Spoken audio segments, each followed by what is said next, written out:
Hey everyone, it is 12:15 on the nose, so we're gonna get started because I like punctuality. I hope you guys do too. My name is Vanessa Oliver, and I am one of the dietitians with the UK Health and Wellness program. And this is sort of a continuation of a series that I began way back in the before times called the Plant-Based Plate. The idea behind this series is to approach those of you who might be looking to expand your protein options beyond the animal proteins that you know, right? And explore some different proteins. So in the past, we've worked with tofu, we've worked with lentils, we've worked with beans. Today, we're going to be working with halloumi, all right? And this may be a new ingredient for some of you, but I'm excited to get started. So just some housekeeping things for this demo. You'll notice that you're all muted. I'm going to ask you to stay that way. If anyone has any questions, please go on and put them in the chat box, and we'll be able to get to those after the demo or maybe even during, depending how this goes. Also, for those of you just joining, please go on and pop your first and last name in the chat box. I know that there's an instruction for you to do so, but that's just to sort of help me with taking attendance. So I really appreciate you all complying with both of those things. And also too, this is my first demo since like 2019, so maybe early 2020. So apologies if I seem a little bit scattered. I'm really happy to see you all though.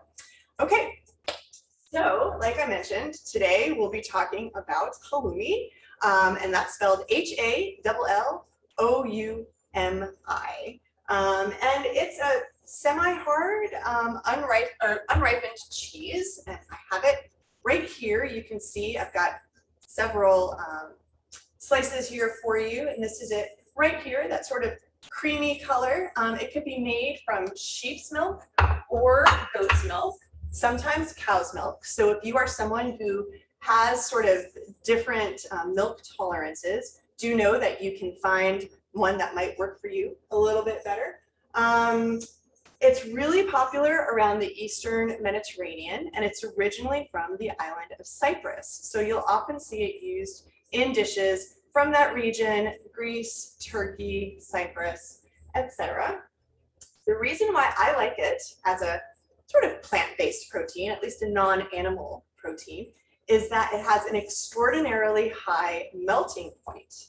So what that means is you can sear it over high heat. You can cook it easily in a frying pan. Some people even use kind of a grill pan. And when you do, it keeps its shape and it doesn't get gooey like cheese, and it gets this beautiful golden brown. So not only do you get the color that goes with this sort of caramelization, but you get that nice change in texture. So it's not so much just like gooey, stretchy cheese. It's very toothsome, it's very hearty, it's a little bit salty, and it's really satisfying to eat as a meat substitute. And it's often used as a meat substitute for a lot of cultures in that area who might be following a meatless weekend or a meatless Friday, for example. As I mentioned, you can saute it really simply in a hot pan. You can or cannot use oil, depending on your pan. If it's a regular sort of stainless steel pan like I'm using today, I am going to use a little bit of oil. But if you have a non-stick pan, then you can go on and do it without oil if you'd like. Someone is asking about calories, and it is because it is such a high protein and concentrated cheese. It is going to be a little bit more calorically dense than some other cheeses. So I have actually a package here where I can answer that question. And this serving, now you can see I have a pepper per scale, okay? This package, rather, is designed to serve 10. There are 10 servings in here.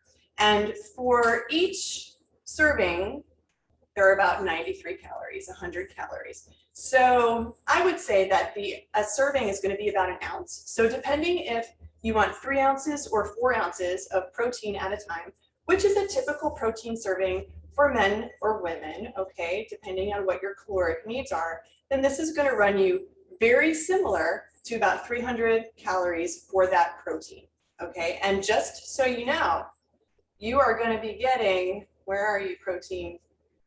You're gonna be getting the equivalent of an ounce of chicken or an egg or an ounce of fish for each ounce of this cheese. So about 7 grams, okay? And this is just one example of a package. This one is made from goat and sheep. And then sometimes you can find one that's made from cow or a mixture, as I mentioned. It just kind of depends on where you get it from. And a quick funny story before I start cooking.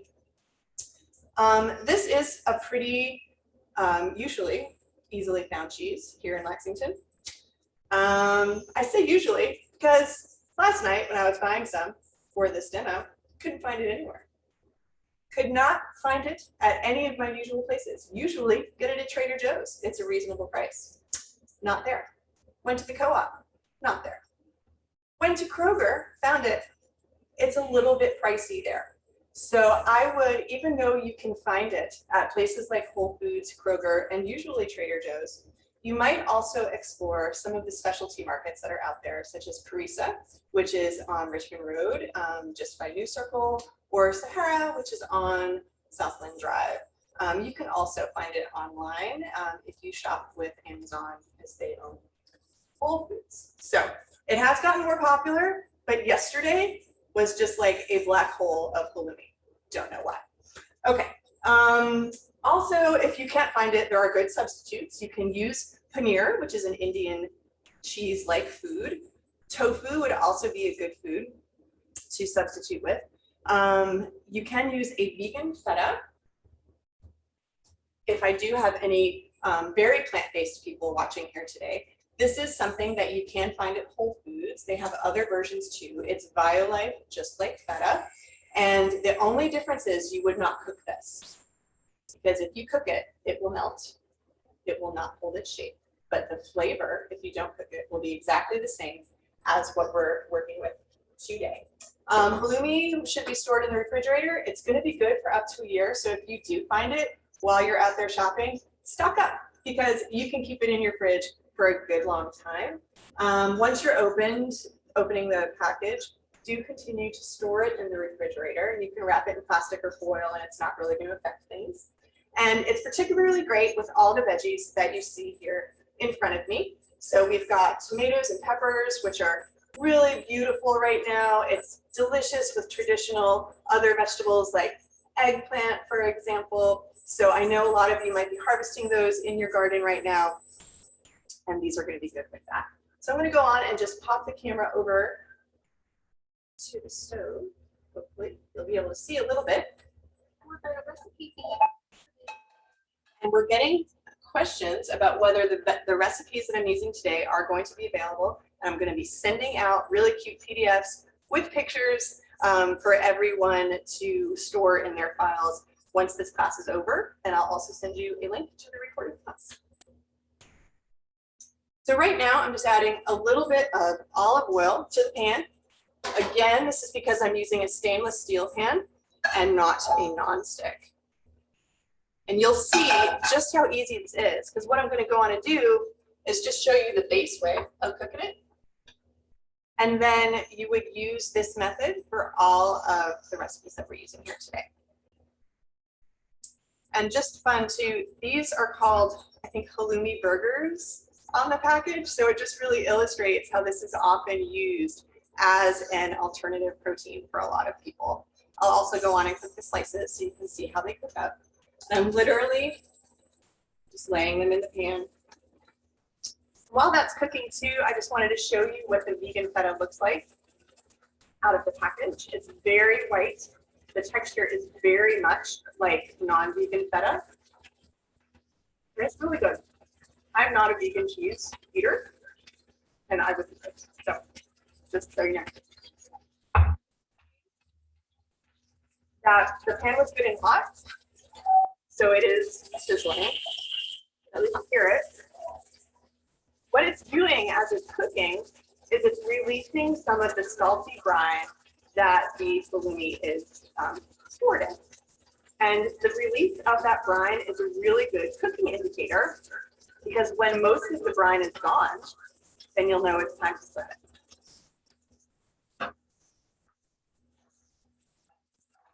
You'll see too, some of the edges of the cheese will get golden brown and they'll start to look like what I showed you earlier. So this one, and I'm using a spatula. If you have a flexible spatula, that would be a good thing to use. You could also use tongs to go on and flip this as well.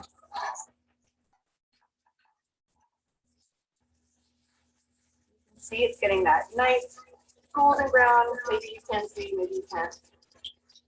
Tanya's helping here.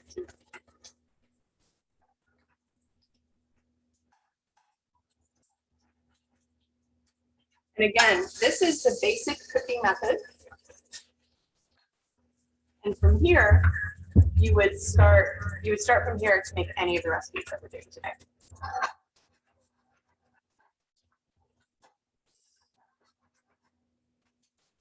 I think y'all can see here, this is nice and brown.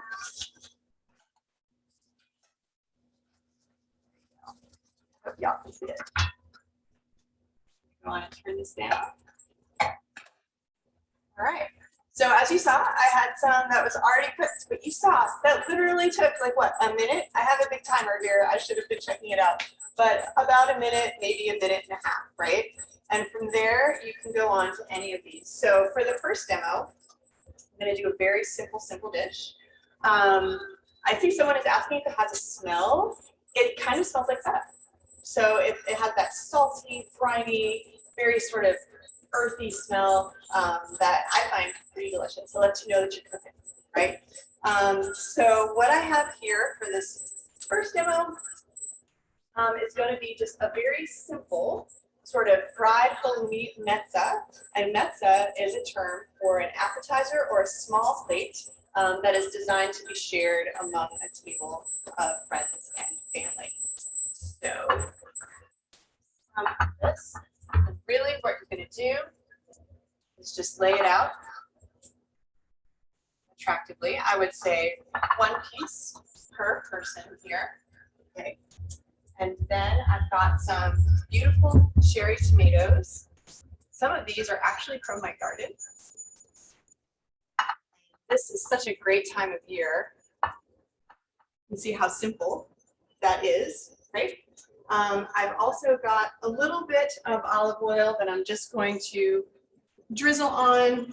It's kind of unnecessary since there's a pretty good fat content in this cheese, but it looks nice. And this would be a great place for some of your fancy olive oil, for example.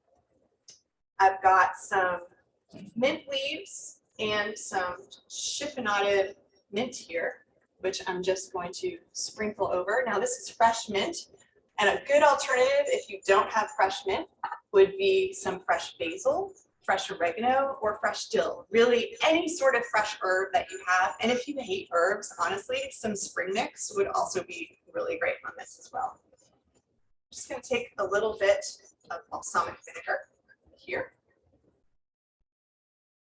Just drizzle just a little bit. If you wanted to use some jarred balsamic vinaigrette, if that's something that you had at home, then that would be just fine too. And you can see here, maybe, how beautiful and simple that is. I think Tanya's gonna help me with some camera work here too. So you can, how long did that take? A minute? This is a great food to have on your own for lunch or dinner. 4 ounces of protein right there, right? Or as I said, a great sort of appetizer to share with your family if you are having a family meal. Okay, so the next one that we're gonna go on to now is going to be a sort of a Mediterranean wrap, right? Wraps are really a great way to have a little bit of a different sandwich. This is just a sort of pita bread, pocketless pita, but you can also use a burrito or any wrap of your choice. I know a lot of people like low carb wraps. Some are made out of cauliflower, some are made out of cheese. Whatever works for you with your sort of preference would be just fine. And for this wrap, I'm going to make something that I think a lot of people have been discovering which is tzatziki sauce. And that's pronounced a few different ways, I think, but tzatziki is just a cucumber and yogurt kind of dressing or dip. You could even thin it out with a little bit of buttermilk to make a salad dressing. That would be also really delicious, actually. And so I just had some diced cucumber, throw a little bit of mint in there, salt, a little pepper, and the base of this is just plain Greek yogurt. So again, it's another protein source. You're getting a bunch of protein in this one, okay? And then once we do this, garlic, and I want you to see too, I have everything cut up. Makes it super easy to follow a recipe, right? Because I've done something called mise en place. Sometimes it's just called mise, but it just entails looking through your recipe steps and having all of your ingredients ready to go. It makes things so much easier. So I'm going to take this tzatziki, which you can see here, and you can add other herbs. If you don't like garlic, you don't have to. You could add grated carrot if you want extra veggie power. You can add a little bit of sliced onion as well. So I've just gone on and spread that onto our flatbread here. Again, a little bit of our tzatziki, our halloumi, okay, here. And from then on, you can honestly add what you want, but the recipe that I'm going to send you today is going to have some spring mix, which I just sort of have in a bowl, and I'm going to add some cherry tomato, again, some of our beautiful peppers. These peppers are called Carmen peppers. They're available at the farmer's market right now, but you can use any red bell pepper or any color that you like. I also have a little bit of dried oregano. Just going to add a little bit there. A little bit of dried cumin. I really like cumin and oregano together. They're both sort of earthy flavors that blend a lot. So even if you don't want to add any salt or pepper to this, you wouldn't have to because you're going to get a lot of flavor. I'm going to add just a little bit of salt though, because I prefer it that way, and a little bit of pepper. And then I'm going to add just a little bit of red wine vinegar. Okay, just plain old red wine vinegar. Again, if you have a different one that you'd like to add, you can do that too. Give it a quick toss. You can see it just looks like basically a salad. You can do anything that you want in there. I'm going to make sure I get in at least a little bit of all of these veggies. Now, if you want to be really fancy, you can attempt to roll this. I do have some toothpicks here that are going to help with that. Of course, you could absolutely just eat this as almost like a pizza. But you can see how beautiful that looks right there. See it? Maybe? Okay, there you go. And sometimes too, if you want to be able to roll it up, just warming that flatbread can make it a lot simpler. And again, this would be a great place for some marinated vegetables like eggplant or yellow squash or zucchini, maybe some pickled vegetables if you have some of those as well. So again, it took me not too long. Okay. Do you have recommendations for brands of, well, red wine vinegar and also your balsamic? Oh goodness. I am a people's person when it comes to vinegars. There are you can spend lots of money on vinegar. You really can. Okay, especially balsamic vinegar. I tend not to. Maybe that makes me a bad cook. But you know what? I'm using just regular, I think I have Trader Joe brand for the red wine vinegar. That's just where I shop. Okay. Also, I'm going to be using pomegranate vinegar here in the next recipe. It's also Trader Joe. Balsamic, I don't know where I've gotten this. I don't use a whole lot at home. Sometimes if I'm in the mood, I'll splurge. If I'm at a city that has an Italian grocery, my hometown is mostly Italian, so sometimes I'll splurge and get balsamic vinegar. But you don't have to. A good quick way to make store-bought balsamic vinegar taste a little bit more like the expensive stuff is to reduce it in a saucepan over low heat. And it can reduce by as much up to like a quarter of its original volume. And then you're going to be getting close to something called condimento, which is often sold in those Italian specialty grocery stores, and it's like 4 times the price. So you can do that yourself if you want to just sort of make your balsamic vinegar a little bit more special. All right, that was a good question though, wasn't expecting that. So we're going to go on to a 3-bean halloumi salad, and this is again going to be an opportunity for you to get even more plant-based protein in with your halloumi, right? So I have 3 different kinds of canned beans here. This recipe calls for white beans, kidney beans, and black beans. But you can honestly do what you want. If you like chickpeas, throw chickpeas in there. Okay, if you don't like kidney beans, don't use them. And again, these are canned. So I have drained and rinsed them. Just by doing that, you're going to remove about 30 to 40% of the sodium that is present in regular canned beans. So if anyone had that question in mind, there's your answer. So I'm going to go on and put these in a bowl here.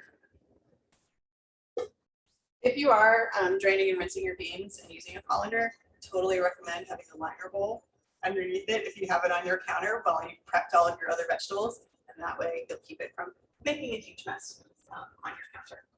So from here, I'm actually going to dice up some of the halloumi.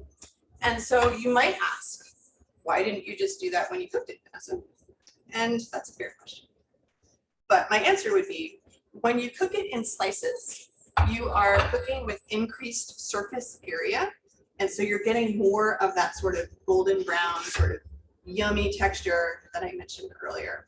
So I'm just going to go on and cut this across. So it's just kind of in chunks. I'm going to go on and add that to my beans. If you have another shape that you want to do, all these recipes, super forgiving. If you didn't even want to cut it, probably wouldn't have to either. So, and you can see too, how much does that look like chicken? I mean, that's wild, right? It looks like chicken breast. So if you have some family members who are maybe a little bit skittish about trying something new, sometimes a visual reminder of a food that's familiar can be super helpful with that. So just a little tip there, okay? From here, okay, I've got, again, about a package of halloumi, a can each of 3 different kinds of beans. Then I'm going to add some special stuff. I'm going to add a little bit of diced red onion, a little bit of herbs that I like. I'm using cilantro and mint. I know cilantro is a little divisive. If you don't like it, parsley would be fine.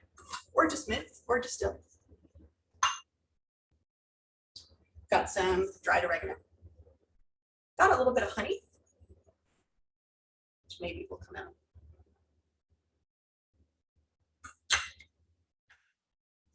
Got a little bit of olive oil. Said that I was going to use a little bit of this pomegranate vinegar. If you cannot find pomegranate vinegar, red wine vinegar would be a fantastic substitute. Could you use jackfruit as a protein source? You know, I was wondering if someone was going to ask me about jackfruit, and that could be a future class down the road. I've never made this recipe or any of these with jackfruit, but if you do, please let me know, and that would be a great answer. So I'm tossing this, and I'm going to add something called harissa. I don't know if anyone here is familiar with harissa, but it's a Moroccan, Tunisian, from this similar area of the world, chili paste.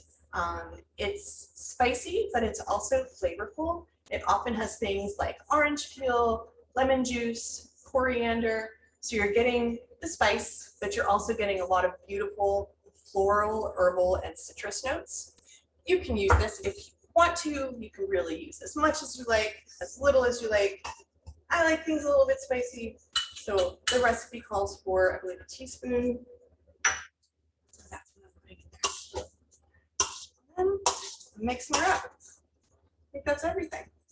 You can see here again, this would be great to make in bulk and take for lunch with maybe a little bit of spring mix on the bottom.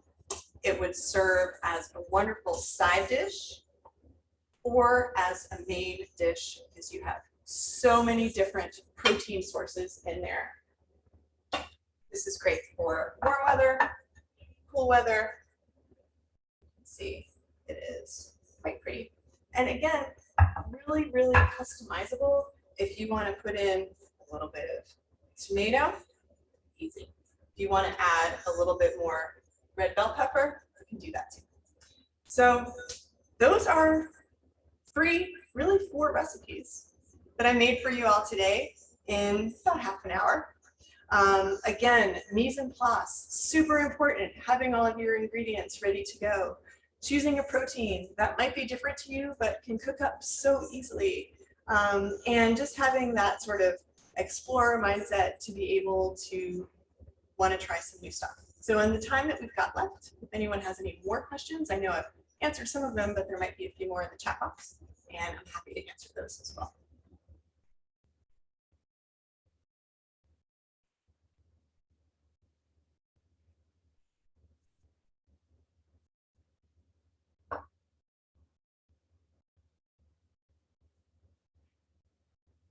I will be eating some halloumi for lunch today.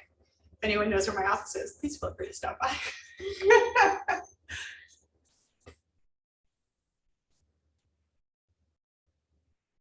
And again, vegan feta would be a fine substitute. Tofu would be a fine substitute if you wanted to try it with paneer or even with chicken breast. You know, I understand. Then all of these are going to be great sort of substitutes for the flavor profiles we've got going on. I think it's getting to try them in person. I know, you guys. It's weird not having a full house, not gonna lie.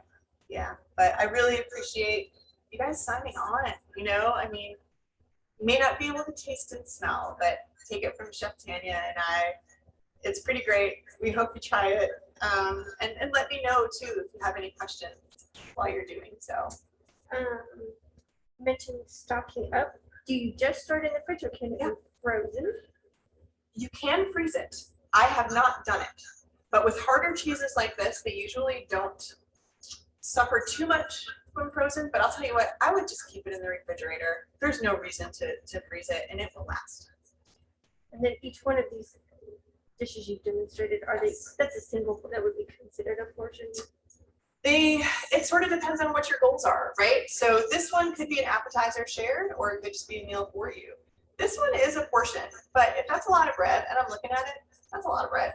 You could do half and maybe have a little bit of salad. It sort of depends on what your needs are throughout the day. And I would say this is a good portion here, the bean salad. Yeah, but if it's a side dish, then you would probably divide it in half. Most of these recipes that you'll see, I believe all of them are designed to serve 4. And I wasn't necessarily following the recipes to the letter as I was demonstrating them for you, since there wasn't too much of a need to do that. But you'll see that the recipes do have servings attached to them.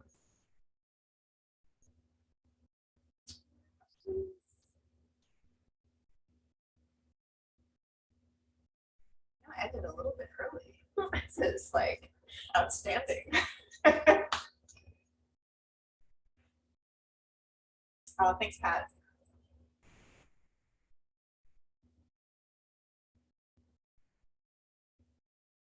Thank you. Thanks, you guys. I'm appreciating all the accolades. I'll be able to look at these probably once I get behind the laptop. I do want to say that Tanya and I are going to be collaborating to bring you a demo on October 7th.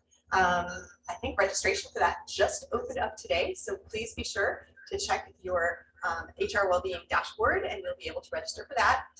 This is also going to be presented in collaboration with Kentucky Farm Share as well as the Organic Association of Kentucky. So they're going to be co-hosting this event as well and bringing you different resources that's associated with that. But this is going to be sort of a collaboration, plant-based plate and CSA veggies all mashed up together. And Tanya and I will be presenting a seasonal soup and a seasonal salad that will be delicious, veggie forward and easy to make too. So we hope that you can join us for that. Again, registration is open and that will be October 7th and the time is a little bit different. Is it 12 to 12:45? It says right at. I think it starts right at noon, but the time is on the registration, so you'll be able to check that out as well. And those recipes will be on the dashboard and do that out, right? The recipes that we worked with today will not be on the dashboard, they will be emailed out. So anyone who's watching this today, assuming that you registered, you will be getting these recipes as well as the video to the recording. If for some reason you found yourself here and did not register, please email me. I'm vanessa.oliver@uky.edu, and I'm happy to send you the recipes as well.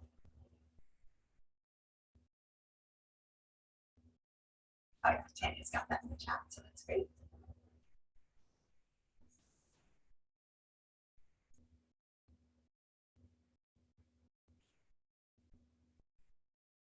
Looks like questions have slowed down a little bit. I really appreciate all of you tuning in today. For those of you who are watching the recorded version, if you have any questions or if the camera angles weren't perfect, sorry, we're learning, please feel free to email me if I can clear anything up. Again, that's vanessa.oliver@uky.edu. And on behalf of everyone at UKHR Health and Wellness and Wellbeing, we really appreciate you joining us today. So sign off. Thanks so much. Great to see everyone. See a lot of familiar faces. So thank you.